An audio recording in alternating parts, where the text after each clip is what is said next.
देख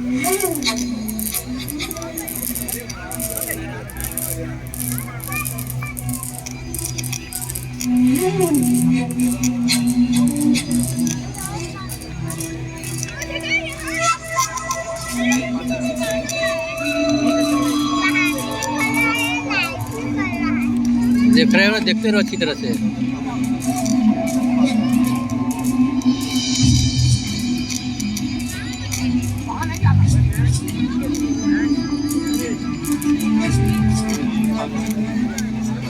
काहे पास जा रही हो?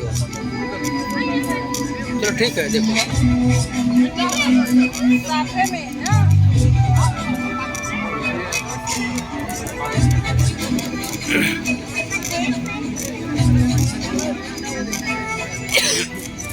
ये बेटी यहाँ देखा आओ आओ बेटा, मेरे पास आओ, इधर आओ, इधर आओ।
खिंचवा लालू, खिंचवा पकड़े रहे तू, लेकिन इमाम मत देखा, उधर देखा।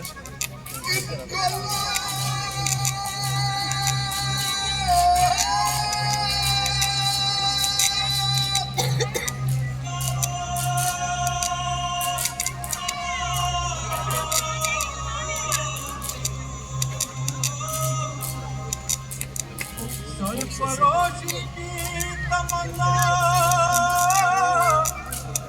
अब हमारे दिल में है। देखना है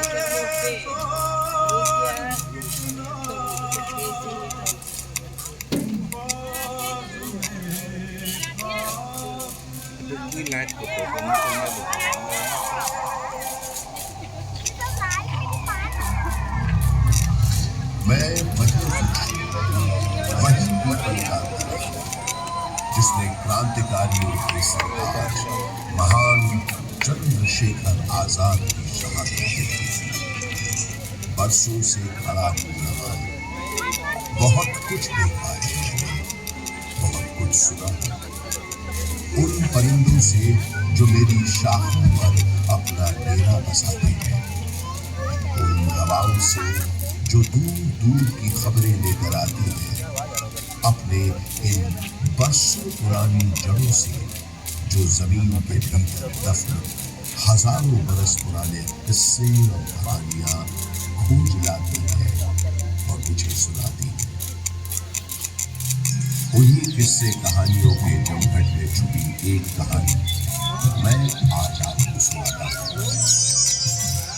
गंगा जमुना सरस्वती के संगम पर हजारों साल पुराने बसे हुए शहर की कहानी, प्रयागराज, जिसका वर्णन ऋग्वेद में भी होता है।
जो मनुष्य श्वेत श्याम नदियों के संगम पर स्नान करते हैं, उन्हें स्वर्ग की प्राप्ति होती है, और जो धैर्यवान मनुष्य इसके किनारे अपनी देह त्यागते हैं, उन्हें सीधे मोक्ष की प्राप्ति होती है।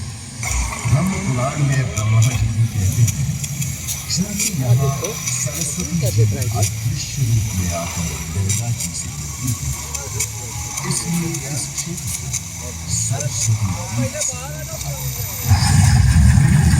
पुराण में भी एक प्रसंग मिलता है कि एक बार जब देवर्षि नारद ने ब्रह्मा जी के पुत्र सनक जी से पूछा कि सर्वोत्तम तीर्थ कौन सा है, तब उन्होंने बताया कि समुद्र पर्यंत पृथ्वी पर जितने पुण्य क्षेत्र विद्यमान हैं, उनमें प्रयाग नामक तीर्थ सबसे उत्तम है। यहाँ पर ब्रह्मा जी ने स्वयं कई यज्ञ संपन्न किए थे, इसलिए प्रयागराज को तीर्थों का राजा भी कहा जाता है। तो ऐसे पावन तीर्थ पर बसा है हमारा प्रयागराज। ये उन 4 शहरों में से भी एक है जहाँ विश्व प्रसिद्ध कुंभ मेले का आयोजन होता है। चलिए आज मैं आपको इसी से जुड़ी एक पौराणिक कथा सुनाता हूं। समुद्र मंथन के समय जब अमृत कलश प्रकट हुआ, तब देवताओं और असुरों ने उसे पाने के लिए भयंकर युद्ध हुआ। ये देखकर गरुड़राज सुरक्षा के विचार से इस अमृत कुंभ को लेकर क्षीर सागर की ओर पहुंचे। कहते हैं उनकी इस यात्रा के दौरान पृथ्वी पर 4 जगह अमृत की कुछ बूंदें छलक करके पड़ी और इन बूंदों से उन नगरों की नदियों के पानी में अमृत जैसे यही कारण है कि इन 4 नगरों में हर 12 वर्षों पर कुंभ का पर्व मनाया जाता है। लाखों श्रद्धालु साधु संतों के सैकड़ों अवतार गंगा जी में स्नान करने आते हैं, संगम किनारे सत्संग करते हैं, धूम मनाते हैं।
इस भूमि का सौभाग्य ही है कि जब भगवान श्री राम ने वनवास के लिए प्रस्थान किया तो सबसे पहले प्रयाग स्थित ऋषि भारद्वाज के आश्रम आए।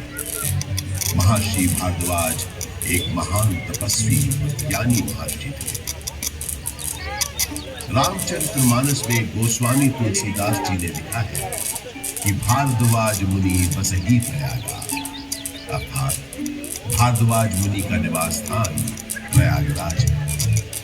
ऐसा माना जाता है कि भगवान श्री राम ने वन जाते समय यहाँ रात्रि निवास किया था।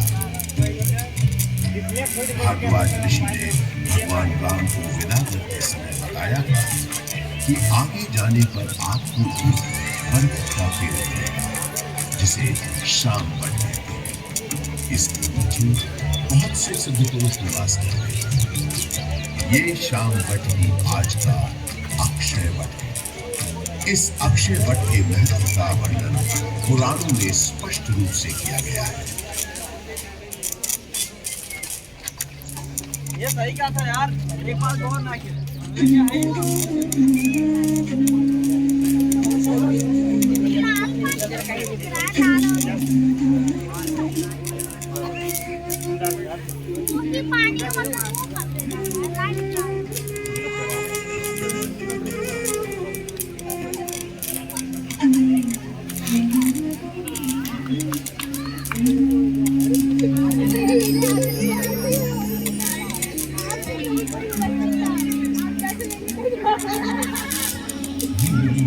विष्णु स्वयं साक्षात् स्कंधा लक्ष्मी स्वयं शुभा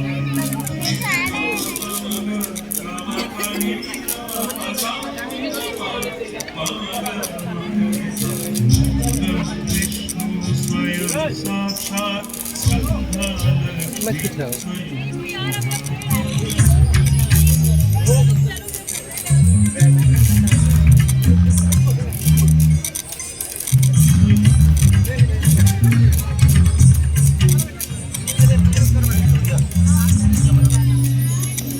पल्लवाणि भारती देवी पुष्पाणि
अर्थात अक्षय वट की जड़ें स्वयं साक्षात विष्णु हैं, शाखाएं स्वयं मंगलमयी लक्ष्मी हैं, उसके पत्तों में देवी सरस्वती वास करती है, तो उसके पुष्पों में भगवान शिव, चतुरानंद ब्रह्मा जी उसके फल हैं और विष्णु इन सब का आधार है।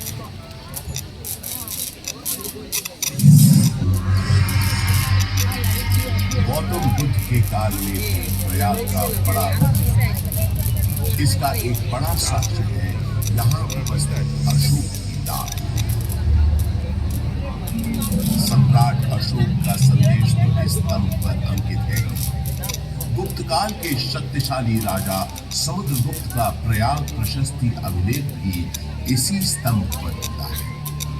16वीं शताब्दी के अंत में सम्राट अशोक का ये स्तंभ उस किले का हिस्सा बन गया जिस किले का निर्माण संगम के किनारे मुगल बादशाह अकबर ने करवाया था।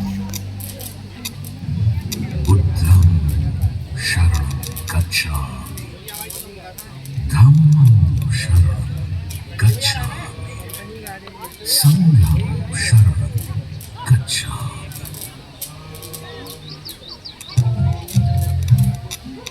हजारों वर्ष पुराने इस प्रयाग नामक नगर के आध्यात्मिक और धार्मिक महत्व से बादशाह अकबर इतने प्रभावित हुए कि उन्होंने यहाँ एक नया शहर भी बसा दिया और उसका नाम रखा इलाहाबाद, जो वक्त के साथ साथ बन गया इलाहाबाद। अपनी भौगोलिक स्थिति, सुंदर आबोहवा और राजनीतिक महत्व की वजह से इलाहाबाद ब्रिटिश हुक्मरानों को भी बेहद पसंद आया और कुछ ही समय में ये शहर ब्रितानी हुकूमत का एक महत्वपूर्ण केंद्र बन गया। इलाहाबाद हाईकोर्ट इसका एक जीवन उदाहरण है। देश के 4 उच्च न्यायालयों में से तो एक ये है कि इसके अलावा अनेक महत्वपूर्ण और ऐतिहासिक फैसले देने का श्रेय भी इस न्यायालय को जाता है। शिक्षा के प्रसार के लिए अंग्रेजों द्वारा बनाया गया इलाहाबाद विश्वविद्यालय इस शहर को उनका दूसरा महत्वपूर्ण योगदान था। इलाहाबाद विश्वविद्यालय की स्थापना 16 नवंबर 1887 को हुई। पूर्व का ऑक्सफोर्ड कहे जाने वाले इस विश्वविद्यालय का शुरुआती नाम न्यूयॉर्क सेंट्रल कॉलेज था। यहाँ का विजयनगर हॉल और 7 खंडी मीनारें इतनी सुंदर और आकर्षक है कि आते जाते लोगों की निगाहें बरबस अपनी ओर खींच लेती है। 20वीं सदी की शुरुआत से ही इलाहाबाद हिंदी साहित्य का एक बहुत बड़ा केंद्र बनकर उठा। ऐसी ही कुछ प्रसिद्ध शख्सियतों के नाम एकाएक तब याद आते हैं जब इस शहर से जुड़े साहित्यकारों की बात होती है। जैसे हास्य व्यंग के मशहूर शायर अकबर इलाहाबादी साहब, फिराक गोरखपुरी जो उर्दू के जाने माने शायर तो थे ही, अंग्रेजी भाषा के भी प्रकांड पंडित थे। महादेवी वर्मा हिंदी की सशक्त कवियत्री जो आधुनिक मीरा के नाम से भी जानी गई। सुमित्रानंदन पंत हिंदी साहित्य के छायावादी युग के महत्वपूर्ण स्तंभ। मधुशाला के लेखक और हिंदी साहित्य के पुरोधा कवियों में से एक हरिवंश राय बच्चन और अपने नाम ही के अनुरूप हिंदी भाषा के निराले कवि सूर्यकांत त्रिपाठी निराला, जिनकी ये कविता अद्भुत है। देखा मैंने उसे इलाहाबाद के पथ पर, वो तोड़ती पत्थर, चढ़ रही थी धूप गर्मियों के दिन। दिवा का तमतमाता रूप, उठी झुलसाती हुई लू, रुई जूं चलती हुई भूख, गर्द चिंगी छाली, राय हुई दोपहर। वो तोड़ती पत्थर देखा मैंने उसे इलाहाबाद के पथ पर, देखा मैंने उसे इलाहाबाद के पथ पर। कला और साहित्य के साथ साथ राजनीति का भी खास गढ़ रहा है प्रयागराज। स्वतंत्रता संग्राम के अनेक शूरवीरों और गणमान्य व्यक्तियों का नाता इस शहर से रहा है। जैसे पंडित मोतीलाल नेहरू, राजश्री पुरुषोत्तम दास टंडन, महामना मदन मोहन मालवीय आदि। स्वतंत्र भारत के पहले प्रधानमंत्री पंडित जवाहरलाल नेहरू का जन्म इसी शहर में हुआ था। उनका घर आनंद भवन स्वाधीनता संग्राम की गतिविधियों का एक बड़ा केंद्र था, जिसकी वजह से प्रयागराज भी आजादी की लड़ाई का एक महत्वपूर्ण हिस्सा बन गया। आजादी की बातें करें तो मुझे याद आता है सन 1857 का स्वाधीनता संग्राम, जिसका गवाह मैं खुद रहा हूं। अनेकों भीषण लड़ाइयां मैंने देखी। एक बार तो मुझे लगा था कि बस हमें विदेशी हुकूमत से छुटकारा मिल ही गया, लेकिन इसे बदकिस्मती कहें कि अंत में बाजी बन गई। परंतु इन युद्ध की वजह से इलाहाबाद एक दिन के लिए ही सही भारत की राजधानी बना। वो दिन था 1 नवंबर 1858।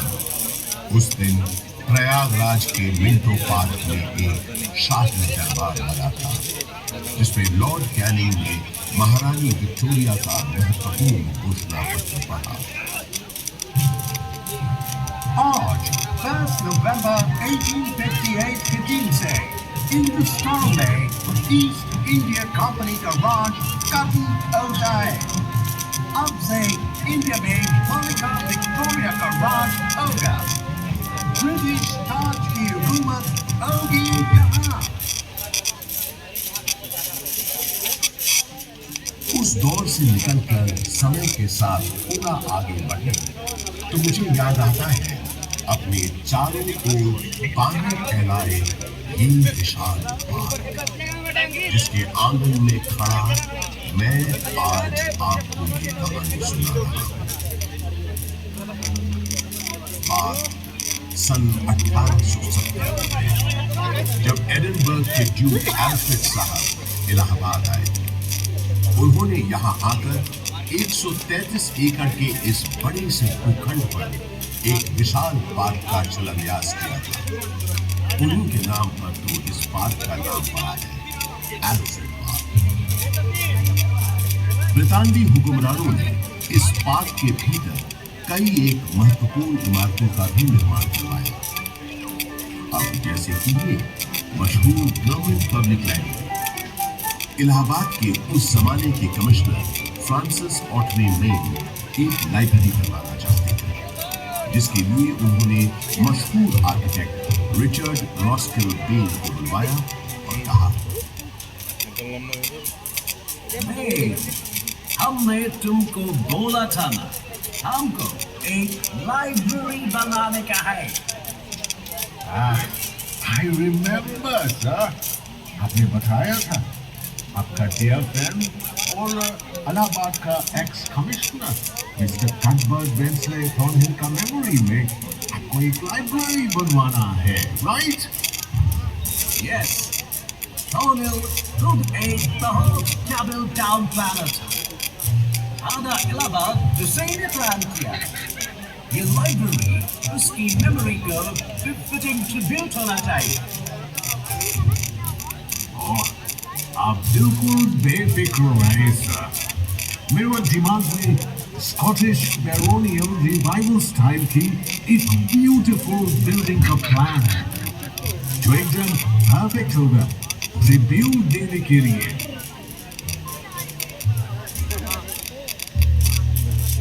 वादे के मुताबिक श्रीमान बेन ने एक बहुत ही खूबसूरत इमारत बनाई, जिसे उस जमाने में थॉर्नहिल लेन मेमोरियल के नाम से जाना जाता था।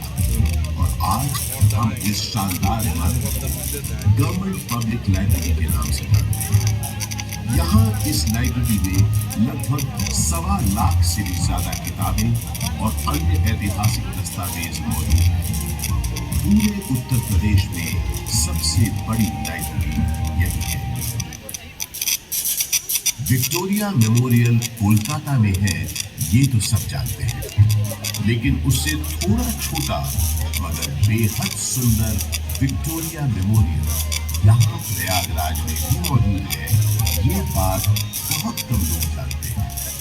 इसी पार्क के अंदर महारानी विक्टोरिया की याद में बनी सफेद संगमरमर की इस न्यू गोथिक शैली की छतरी या कैनोपी का निर्माण सन 1905 में हुआ था, और इसी कैनोपी में उनकी 7.5 फुट ऊंची मूर्ति का अनावरण अगले साल 1906 में हुआ। आजकल वो मूर्ति लखनऊ म्यूजियम में है। इसी विक्टोरिया मेमोरियल के बगल में अंग्रेजों ने एक बैंड स्टैंड भी बनवाया। उस जमाने में ब्रिटिश सरकार के ज्यादातर जलसे और दावतें इसी पार्क में हुआ करती थी। उन कार्यक्रमों के दौरान यहाँ पुलिस बैंड बजाने का रिवाज था।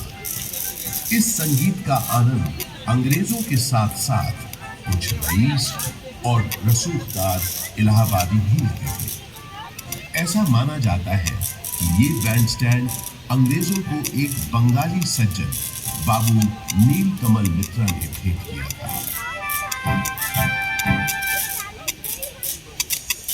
पंडित बृजमोहन व्यास और कुछ अन्य गणमान्य व्यक्तियों के प्रयासों से इलाहाबाद संग्रहालय की एक छोटे से स्तर पर शुरुआत सन 1931 में ही हो गई थी। एल्फ्रेड पार्क में म्यूजियम के वर्तमान भवन का शिलान्यास पंडित नेहरू ने 14 दिसंबर 1947 को किया, और भारतवर्ष के 4 राष्ट्रीय संग्रहालयों में से एक इलाहाबाद म्यूजियम सन 1954 में आम जनता के लिए खोल दिया गया। यहाँ पुरातन शिल्पकृतियां, प्राचीन पाषाण प्रतिमाएं, कांसे की दुर्लभ वस्तुओं और पांडुलिपियों के अलावा 75,000 से अधिक कलाकृतियों का एक विशिष्ट संग्रह है। वास्तुकला के इन धरोहरों और अद्वितीय संग्रहालय के अलावा ये पार्क एक ऐसे स्वतंत्रता सेनानी के नाम के साथ भी जुड़ा है जो कभी फिरंगियों के हाथ न आया और हमेशा आजाद ही रहा। वो महान स्वतंत्रता सेनानी थे चंद्रशेखर आजाद। भारत के स्वतंत्रता संग्राम में इनका अभूतपूर्व योगदान रहा है। मशहूर क्रांतिकारी दल हिंदुस्तान रिपब्लिक एसोसिएशन को हिंदुस्तान सोशलिस्ट रिपब्लिक एसोसिएशन के नाम से न सिर्फ उन्होंने पुनर्गठित किया बल्कि भगत सिंह, राम प्रसाद बिस्मिल, अशफाकुल्लाह खान जैसे अनेक क्रांतिकारियों को उसमें शामिल भी किया। सन 1931 में चंद्रशेखर आजाद एक खुफिया और बेहद महत्वपूर्ण काम के लिए इलाहाबाद आए और 27 फरवरी के दिन उन्होंने अपनी पार्टी के एक सदस्य सुखदेव राज से इसी एल्फ्रेड पार्क में गुप्त मीटिंग की योजना बनाई। किसी भेदिए ने ये सूचना British police officer mister not power को दे दी। Hello, CID in charge Not Power this side. DSP Thakur Vishweshwar Singh से बात कर रहा हूँ। Urgent matter है। सलाम साहब, DSP सिंह बोल रहा हूँ। Singh, 30 आम सिपाही लेकर एल्फ्रेड पार्क के पास मिलो फौरन। आपका मतलब कंपनी का? Yes, कंपनी बात। क्वेश्चंस पूछ के टाइम मत वेस्ट करो। जल्दी करो।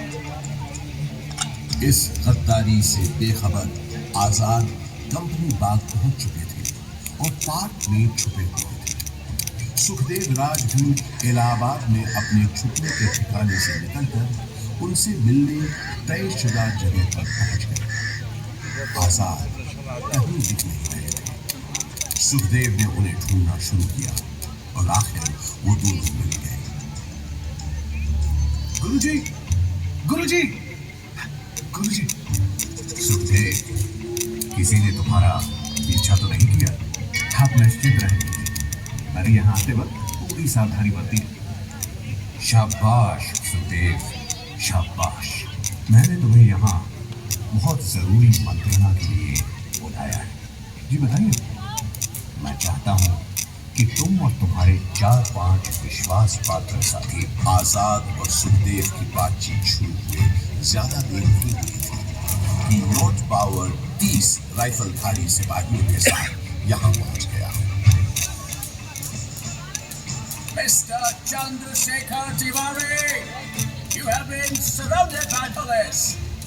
तुम्हें पुलिस ने घेर लिया है। तुम आज यहाँ से बचकर नहीं जा पाओगे। Surrender yourself. सुखदेव, तुम निकलो और मैंने तुझे, मैं आपको अकेला छोड़कर नहीं जाऊंगा। ऐसा मत करो, जाओ, ये मेरा आदेश है, जाओ। पर आप, जब तक मेरे पास मेरी बंदूक धारा है मेरा कोई बाल भी बाका नहीं कर सकता। अब जल्दी जाओ यहाँ से, और जब तक मेरा अगला संदेश न मिले तब तक चौकन्ने रहना, संभल कर रहना सुखदेव। अब जाओ यहाँ से, तब तक मैं इनको रोकता हूँ।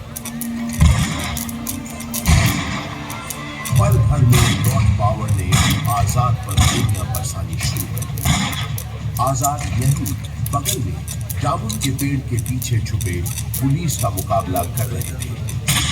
जख्मी होने के बावजूद उस दिन उनकी गोलियों से नॉट पावर और DSP सिंह दोनों घायल हो। आजाद के पास गिनती की गोलियां थी, जबकि पुलिस के पास न गोलियों की कमी थी न बंदूकों की। फिर भी आजाद उनसे अपने पास बची आखिरी गोली तक लोहा लेते रहे। आजाद ने प्रण लिया था कि वो हमेशा आजाद रहेंगे। उन्होंने अपना प्रण निभाया और वो हमेशा आजाद ही रहे। उन्होंने अपने पास बची आखिरी गोली से अपने प्राण न्योछावर कर अपनी प्यारी मातृभूमि के लिए आत्म बलिदान दे दिया।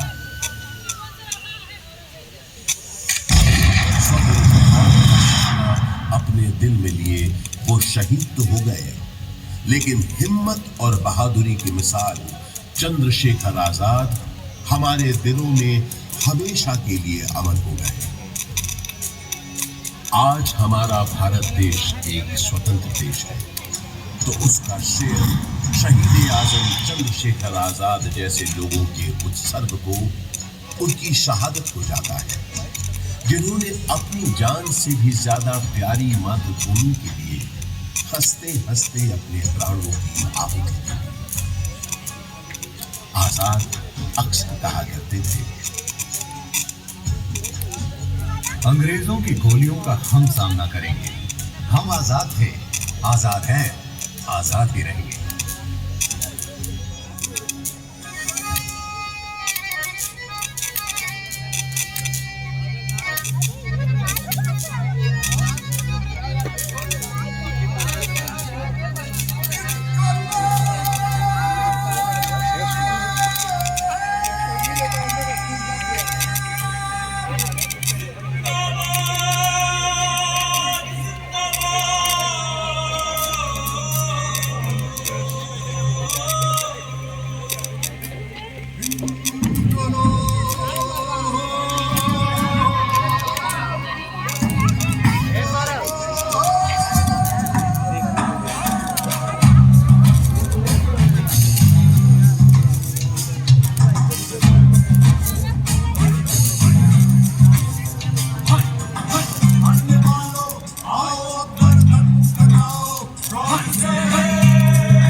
तमन्ना अब हमारे दिल में है, इतना है और कितना बाजुए कातिल में है। तमन्ना अब हमारे दिल में है, इतना है और कितना बाजुए कातिल में है।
खत्म हो गई।